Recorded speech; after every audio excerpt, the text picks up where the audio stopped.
Eu recebi um e-mail essa semana e era, sim, até bastante agressivo. Na verdade, eu recebo vários assim, então a pele vai ficando até grossa. Ele dizia assim: amigo, é o seguinte, estou fazendo uma reforma lá em casa e preciso de alguém para me ajudar a encher a laje. Posso contar com você? Também estou precisando de um dinheiro emprestado, porque esse mês o bicho pegou. Você me empresta um dinheiro? É evidente que a resposta será um sonoro não. Agora fica a pergunta: cristãos são hipócritas, falam tanto em amar ao próximo, mas no fundo mesmo é cada um por si, cada um com seus problemas, não é mesmo, amigão? Vocês cristãos me decepcionam. Essa foi a ira dele. E o que eu fiz? Eu respondi dizendo: olha, você está com o seu foco errado, porque você está olhando para os cristãos. E a salvação não é crer nos cristãos, olhar para os cristãos. A salvação está em crer em Cristo. E aí preguei o evangelho para ele, redirecionando para o lugar certo, para onde ele devia olhar, inclusive concordando com ele, que os cristãos são mesmo uma vergonha. E eu até citei Apocalipse 3, quando fala que o Senhor fala que ia vomitar da boca dele aquela igreja de Laodiceia, que representa o último estado, o estado atual da cristandade. O Senhor estava a ponto de vomitar da sua boca. Então a opinião dele acerca dos cristãos não está errada. Não está errada. Só que o foco dele está errado. Porque a salvação está em Cristo Jesus. Essa ideia de que para você ser salvo, você tem que ser um cristão amoroso, que ama as pessoas, que anda direito, que faz tudo corretamente, etc. e tal. Essa ideia é totalmente equivocada. Isso não é a salvação, isso não é o evangelho. Dizer que você tem que amar as pessoas. Tem um versículo em 1 João 4,19 que diz assim: nós o amamos, nós que cremos em Jesus como Salvador, nós nos amamos a Ele, porque Ele nos amou primeiro. Essa é a ordem das coisas. Essa é a ordem correta das coisas. Ele nos amou primeiro. Como consequência desse amor derramado nos corações daqueles que creem em Jesus como Salvador, esses então estão agora capacitados a amar, porque tem esse amor no coração. E uma outra passagem em Romanos 5,8 diz assim: mas Deus prova o seu amor para conosco em que Cristo morreu por nós, sendo nós ainda pecadores. Então essa é a ordem das coisas. Primeiro, o amor de Deus. O amor do cristão é uma consequência disso e vai ser sempre imperfeito em maior ou menor medida, dependendo da sua vida de comunhão com Deus. Mas não espere amor de cristãos, não, para ser salvo. E não espere que você vai conseguir atingir um grau de amor que possa dar a você o mérito da sua salvação.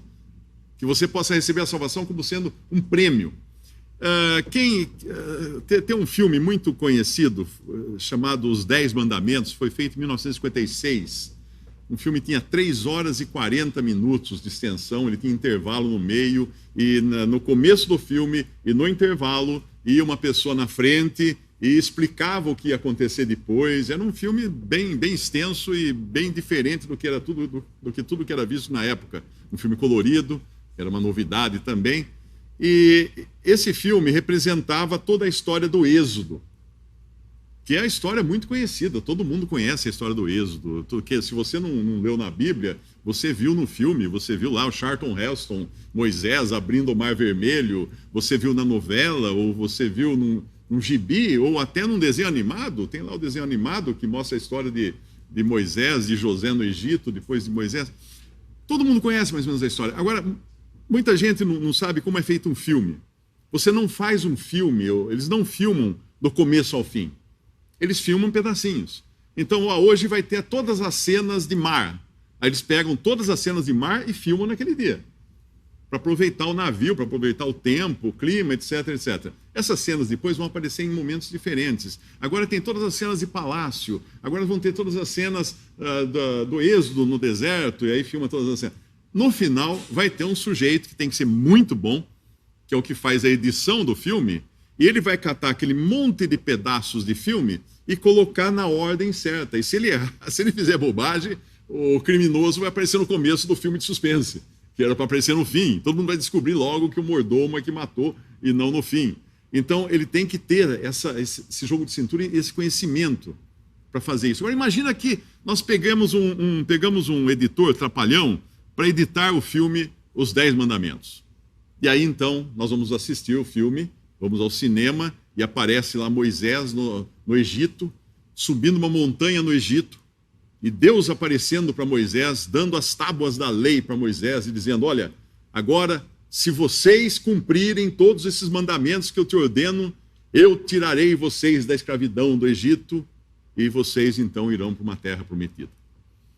Imagina que loucura seria se o filme fizesse isso. Mas é justamente isso que as religiões fazem. Porque um filme assim, Deus teria dado a lei aos hebreus no Egito, não fora dele, teria condicionado a obediência à lei para eles serem libertos da escravidão. Deus teria feito isso, não é? E Deus fala: só depois que vocês cumprirem tudo isso, eu libertarei vocês da escravidão. Mas não foi assim, graças a Deus, na Bíblia. Primeiro, Deus libertou os escravos, os judeus, os hebreus que eram escravos no Egito. Primeiro, Deus libertou os hebreus. Primeiro, Deus fez eles passarem pelo fundo do mar, que é um lugar de morte, simbolizava a morte de Cristo, e saírem no deserto do outro lado. Deus fez isso tudo primeiro. Primeiro Deus fez tudo isso. E primeiro, antes mesmo de dar a lei, Moisés cantou assim: o Senhor é a minha força e o meu cântico. Ele me foi por salvação. Êxodo capítulo 15 tem isso. Ô Moisés, o que você está dizendo aí? Espera aí, Moisés, espera Deus dar a lei para você cumprir todos os mandamentos direitinho, depois você pode cantar que Deus foi salvação para você. Não. Primeiro Deus salvou o povo hebreu. Depois ele deu os mandamentos, depois ele deu a lei. Essa é a ordem das coisas de Deus. Primeiro Deus salva por graça, porque ele ama. Nós amamos porque ele nos amou primeiro. Essa é a ordem das coisas. Um religioso, ele sempre acredita que se ele fizer tudo o que vem depois, Deus lhe dará por mérito aquilo que vem primeiro. Não assistam a algum filme editado por um religioso, porque ele vai misturar as coisas. Ele vai pegar o fim e colocar no começo. Não vai funcionar. Não vai dar certo. Porque ele acha que se você cumprir a lei, aí você vai ser liberto da escravidão, do pecado e de Satanás. Não faz sentido. Isso é o mau editor do nosso filme Os 10 Mandamentos. Mas Deus é quem deu a boa notícia para eles, que Deus iria tirá-los do Egito, com mão forte. E depois, eles nem sabiam o que vinha depois. Eles nem sabiam que ia ter 10 mandamentos, que ia ter lei, nem sabiam disso, mas já estavam livres. Já estavam do outro lado, já estavam longe do Egito. Estavam libertos já, a caminho da sua pátria, da nova Canaã, da pátria que Deus tinha reservado para eles. Eles já tinham tudo já garantido. Em 1 Coríntios 15, versículo 3 e 4, Paulo dá um resumo, o apóstolo Paulo dá um resumo do que é o Evangelho. E ele começa dizendo uma palavra primeiramente. Primeiramente vos entreguei o que também recebi. O que será que Paulo teria entregado aos coríntios, aqueles gentios, aqueles gregos de Corinto? O que eles teriam recebido primeiramente de Paulo? Eles devem ter recebido os 10 mandamentos, a lei, que vocês têm que cumprir direitinho tudo isso, senão vocês não vão ser salvos. Primeiramente vos entreguei o que também recebi, que Cristo morreu por nossos pecados, segundo as Escrituras, e que foi sepultado e que ressuscitou ao terceiro dia, segundo as Escrituras. Isso é o Evangelho. Cristo morreu, Cristo ressuscitou. Isso é o Evangelho. Mas por que isso é o Evangelho? Porque quando ele deu a sua vida na cruz, ele levou sobre si os pecados de todos aqueles que creem nele.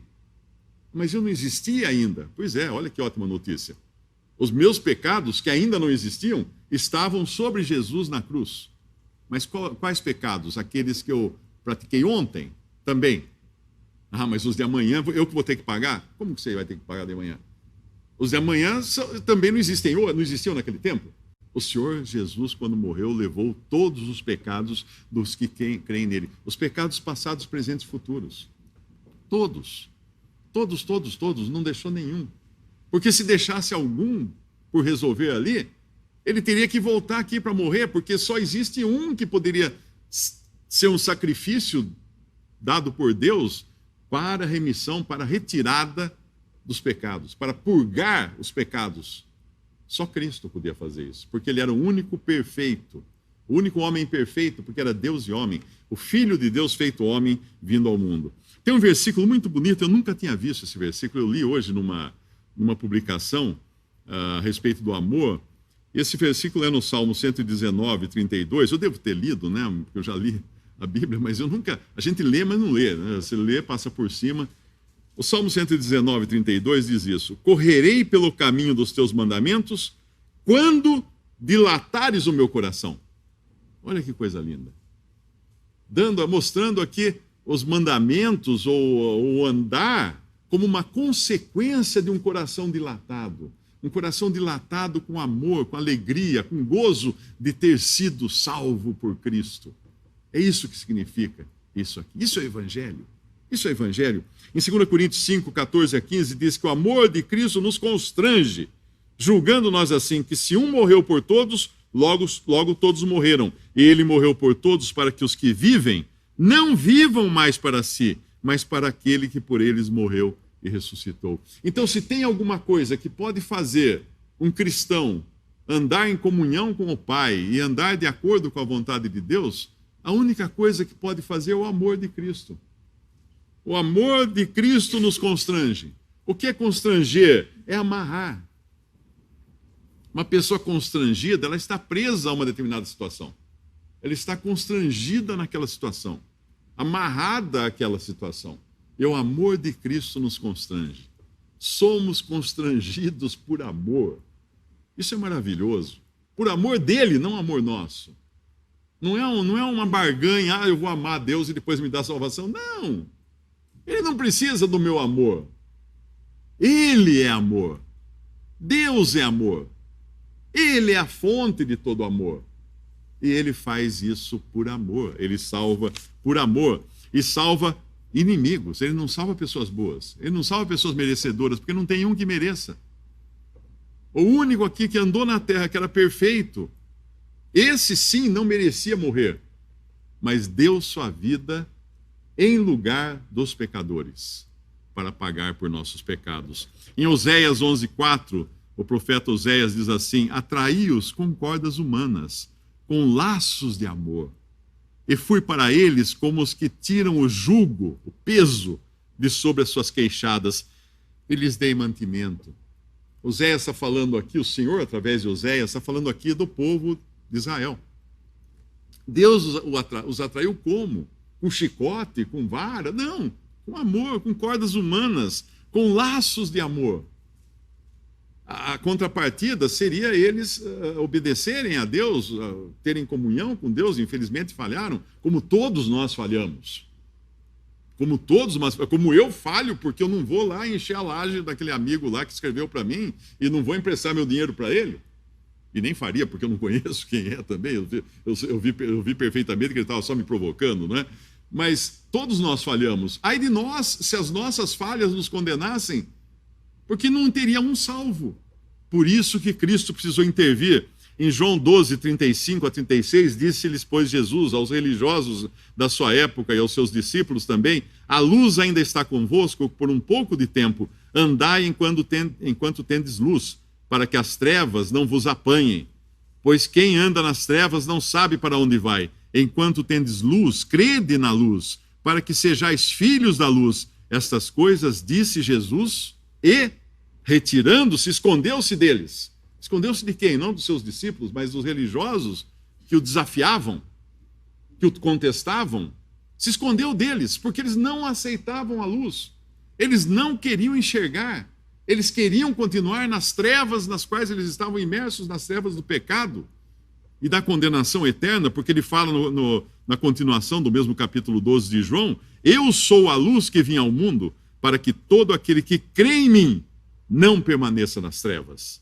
E se alguém ouvir as minhas palavras e não crer, eu não o julgo, porque eu vim não para julgar o mundo, mas para salvar o mundo. Quem me rejeitar a mim e não receber as minhas palavras, já tem quem o julgue. A palavra que tenho pregado, essa o há de julgar no último dia. Existe um juízo reservado no último dia. E o fiel da balança desse juízo será esta mesma palavra que hoje é pregada em tantos lugares e tão não aceita, né? Tão rejeitada é essa palavra. E no final, aqueles que rejeitaram essa palavra, que rejeitaram a luz que é Jesus, vão ter que ser julgados por essa mesma palavra. Serão julgados por aqui. Por aqui. Mas aquele que crê em Cristo não será julgado, não entra em juízo. Não entra em juízo. Em verdade vos digo, o Senhor falou, em verdade vos digo, quem ouve a minha palavra e crê naquele que me enviou, não tem a vida eterna, não entrará em condenação. Passou da morte para a vida. Tem a vida eterna, não entrará em juízo. Passou da morte para a vida. João 5,24. Isso já foi feito para aquele que crê em Jesus como Salvador. É uma situação consumada, resolvida. A segurança que nos dá isso aí, ele fala, quem me rejeitar a mim, não receber as minhas palavras, já tem quem o julgue. A palavra que tenho pregado é só a de julgar no último dia. E o curioso é que essa é a mesma palavra que nos salva hoje, quando nós cremos nela.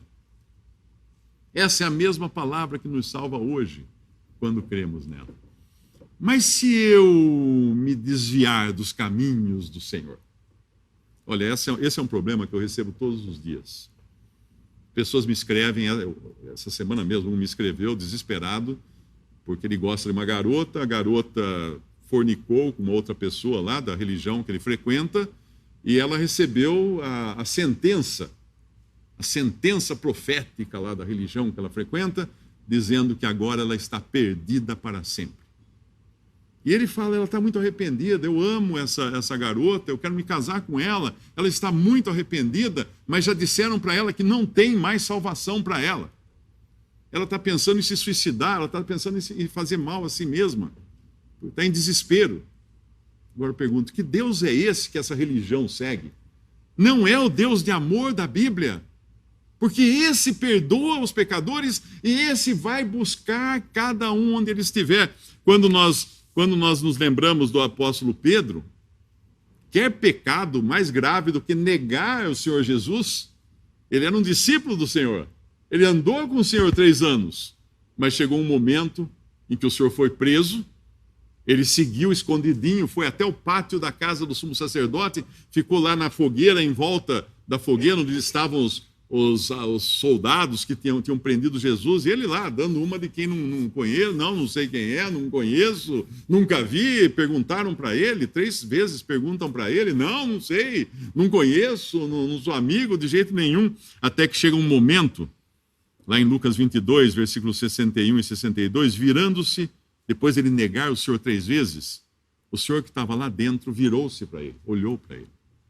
Virando-se o Senhor, olhou para Pedro, e Pedro lembrou-se da palavra do Senhor, como lhe havia dito, antes que o galo cante hoje, me negarás 3 vezes.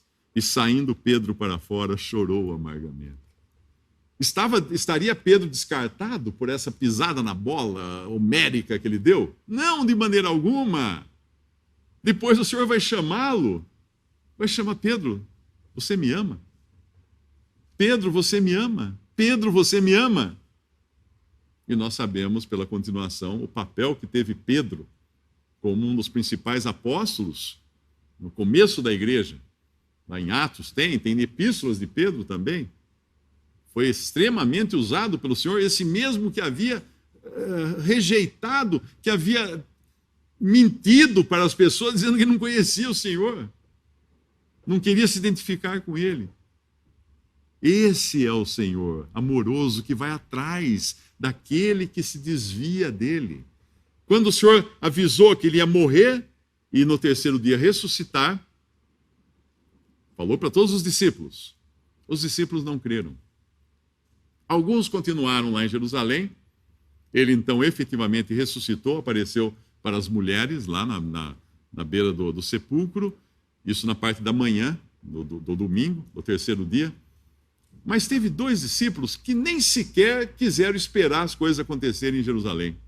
Eles tinham escutado que o Senhor ia ressuscitar. Eles sabiam que o Senhor ia ressuscitar, mas não quiseram esperar, eles não acreditaram. Eles acharam que o Cristo que tinha vindo era um libertador, que ia libertá-lo dos romanos, mas agora estava morto. Estava morto. Amigo, e a ressurreição? Vocês não escutaram lá ele falar que ia ressuscitar? O que vocês estão fazendo agora, indo embora para Emaús? E eles saíram, viajando, a caminho de Emaús. E quem encontra eles no caminho? Quem deixa todas as coisas que poderia estar fazendo lá em Jerusalém, com os outros discípulos, e vai atrás de dois desviados, vamos chamar assim, que estavam voltando para suas casas, para os seus negócios, para os seus afazeres. Quem vai atrás deles? O próprio Senhor Jesus. E eles não o reconhecem no começo. E o Senhor abre as Escrituras para ele e fala de tudo que estava escrito dele nos profetas, no Antigo Testamento, e chega uma hora que o Senhor se revela a eles. E eles abrem os olhos, eles veem que é o Senhor, e no momento que eles viram o Senhor desapareceu. Desapareceu da presença deles. E como eles ficam agora? Eles tinham insistido para o Senhor: Senhor, fica, porque é tarde. Ou seja, não vai viajar essa hora da noite, né, de volta lá para onde o Senhor veio, de Jerusalém. Não vai viajar, fica que é tarde agora, é perigoso. O que eles fazem naquela mesma hora? Na mesma hora eles voltam correndo para Jerusalém. Não tinha tarde, não. Agora não tinha mais problema, não tinha medo, não tinha nada. Eles, saem correndo em direção a Jerusalém e ainda eles comentam assim: não nos ardia o coração quando ele abria as Escrituras para nós? O amor de Cristo para com eles tinha se derramado sobre eles. Era irresistível esse amor. Eles estavam constrangidos pelo amor de Cristo. E a salvação você recebe quando você é constrangido pelo amor de Cristo. Não pelo terror do juízo eterno, que tem o terror do juízo eterno para os perdidos. Mas Cristo chama você com amor. Porque ele morreu na cruz para salvar pecadores, e a única condição que você tem que ter é ser pecador e reconhecer-se pecador. E ele mantém você salvo até o fim, no momento que você crê em Jesus. Ontem eu recebi uma mensagem, um e-mail, uma pessoa preocupada, porque ela disse que o pai dela, já idoso, teve um AVC, um acidente vascular cerebral, um derrame, que a gente costuma chamar, e mudou completamente. Ele era convertido, era uma pessoa super piedosa, uma pessoa que só falava de Deus, só falava da palavra de Deus, e agora ele só fala palavrão, ele só xinga, só fala coisas imorais, ele está terrivelmente agressivo com todas as pessoas, e ela pergunta: meu pai perdeu a salvação? Será que o meu pai perdeu a salvação? Eu expliquei, falei: olha, isso aí é um acidente cerebral. Não tem nada a ver com a alma dele, com o espírito dele. É um acidente no cérebro. O cérebro dele deu um tilt lá, deu uma falha. Não está funcionando como deveria funcionar. Se você considerar que uma pessoa que tem um acidente cerebral, cujos pensamentos já não são mais funcionando da maneira correta, perde a salvação, então você vai ter que considerar que todas as pessoas que creram em Jesus e morreram, perderam a salvação. Porque o cérebro delas não só sofreu um acidente cerebral, o cérebro delas morreu. Parou de ser irrigado pelo coração, morreu completamente. Zero, linha reta. Linha reta, morte. Então, se o cérebro pode funcionar, a pessoa não tem salvação, porque ela não pode mais pensar direito. Percebe o que a religião faz com o homem? A religião inverte. Se você for uma pessoa fiel, uma pessoa obediente, uma pessoa que segue os mandamentos, que segue a lei, etc., eu vou tirar você do Egito. Não é isso que Deus falou. Isso quem fez foi o mau editor de um filme. Supostamente. Não. Deus tira você da escravidão de Satanás.